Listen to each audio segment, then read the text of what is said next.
Before the tech billionaires and hedge fund magnates, there was a titan whose wealth towered above the rest. Keep watching as we unravel the story how Andrew Carnegie became the richest man in the world and the legacy that outlived his fortune. Early life and immigration. Andrew Carnegie's story begins in the small weaving town of Dunfermline, Scotland, where he was born in a modest weaver's cottage in 1835. The Industrial Revolution was reshaping the world, and with it came the power loom, which threatened the livelihoods of traditional weavers like Carnegie's father. As machines replaced manual labor, the Carnegie family found themselves in dire economic straits. The promise of opportunity across the Atlantic beckoned, and in 1848, they set sail for America, joining a Scottish colony in Allegheny, Pennsylvania.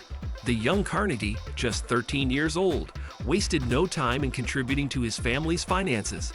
He started as a bobbin boy in a cotton factory, working long hours for a meager wage. But his voracious appetite for learning and improvement quickly led him to better opportunities. He became a messenger at a telegraph office, where his quick wit and diligence caught the eye of Thomas Scott, a superintendent of the Pennsylvania Railroad. Carnegie's ability to telegraph messages swiftly and accurately earned him a promotion to Scott's private secretary and personal telegrapher. This was a pivotal moment for Carnegie. The railroad industry was the heartbeat of America's expansion, and working closely with Scott provided Carnegie with invaluable insights into business and investment. His keen observation and shrewd investments in ventures like the Woodruff Sleeping Car Company and the Keystone Bridge Company laid the foundation for his future success. The railroad years. Andrew Carnegie's tenure at the Pennsylvania Railroad was a period of significant growth and learning. In 1853, at the age of 18, he joined the company as a secretary and telegraph operator for Thomas Scott, one of the railroad's top executives. Carnegie's sharp mind and tireless work ethic did not go unnoticed, and his ability to decipher complex telegraph messages quickly made him an invaluable asset to the company. By 1859, Carnegie had ascended to the role of superintendent of the Pittsburgh division of the Pennsylvania Railroad. This position was not just a job, it was a masterclass in business management and logistics.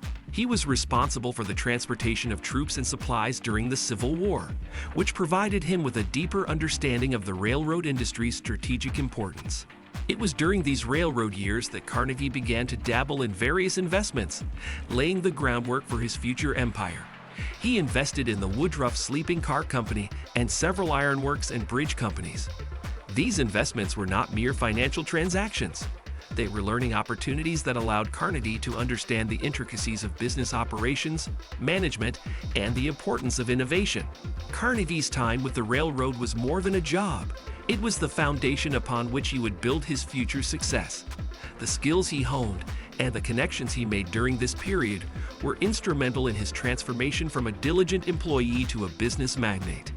His story is a testament to the power of seizing opportunities and the value of hard work in the relentless pursuit of excellence. The Steel Tycoon. Andrew Carnegie's entry into the steel industry marked a pivotal turn in his career and the industrial landscape of America. After his successful ventures in the railroad business, Carnegie recognized the potential of steel as the building block of modern infrastructure. In the early 1870s, he founded his first steel plant, the Edgar Thomson Steel Works, in Braddock, Pennsylvania.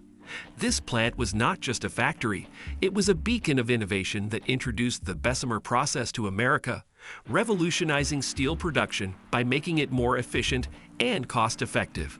Carnegie's ambition didn't stop at manufacturing steel. He aimed to control the entire production process. He implemented a business strategy known as vertical integration, acquiring everything from iron ore mines to railroads, ensuring that he could produce steel at the lowest cost and with the greatest efficiency. This strategy allowed him to undercut competitors and dominate the market. The expansion of Carnegie's empire was relentless. He acquired rival steel plants and consolidated his holdings into the Carnegie Steel Company. His focus on innovation continued with the adoption of the open hearth furnace, which further improved steel quality and production speed. By the 1890s, Carnegie Steel had grown into the largest and most profitable steel company in the world.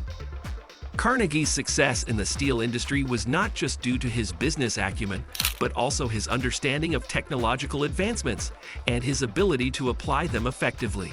His empire, built on the back of steel, would eventually lead to the creation of U.S. Steel, the first billion-dollar company, and a testament to Carnegie's vision and determination. From the sparks of his furnaces emerged a modern America, framed and fortified by Carnegie Steel. The Homestead Strike. The Homestead Strike of 1892 stands as one of the most significant labor disputes in American history. At the heart of this conflict was the Homestead Steel Works, part of Andrew Carnegie's industrial empire. The strike began when Henry Clay Frick, representing Carnegie, announced wage cuts and refused to renew the contract with the Amalgamated Association of Iron and Steel Workers. The workers, determined to protect their rights, went on strike. Tensions escalated when Frick hired the Pinkerton National Detective Agency to secure the plant and break the strike. A violent confrontation ensued, resulting in the deaths of several people and casting a shadow over Carnegie's reputation. Critics labeled him a hypocrite for his absence during the conflict and for allowing Frick to handle the situation, which contrasted sharply with Carnegie's public pro-labor stance. The Homestead Strike highlighted the growing pains of an industrializing nation, underscoring the need for better labor management relations and setting the stage for future labor reforms. It prompted calls for government intervention in labor disputes, eventually leading to the establishment of the National Labor Relations Board. This event marked a turning point, showing that the path to industrial progress was fraught with challenges that needed to be addressed with fairness and respect for workers' rights. The sale of Carnegie Steel and becoming the richest. In the dawn of the 20th century, a monumental deal was struck that would forever change the face of industry and catapult Andrew Carnegie to the pinnacle of wealth. The year was 1901, and the stage was set for the sale of Carnegie Steel to the financier J.P. Morgan, a transaction that would echo through the annals of business history. Carnegie, who had risen to prominence through his innovative approaches and shrewd business strategies in the steel industry, was about to make a move that would secure his financial legacy. J.P. Morgan, a name synonymous with American finance, approached Carnegie with an offer to buy his steel company. The deal was staggering, not just in the amount, but in its implications. Carnegie Steel was sold for approximately $480 million, an astronomical sum for the time. This sale was not merely a transfer of assets, but the creation of something much larger. The United States Steel Corporation, the world's first billion-dollar company. This historic merger included Carnegie's enterprise along with several other steel businesses, forming a behemoth that controlled a significant portion of the steel market. For Carnegie, this deal was the culmination of a lifetime of work, a testament to his belief in the power of industry and the American dream.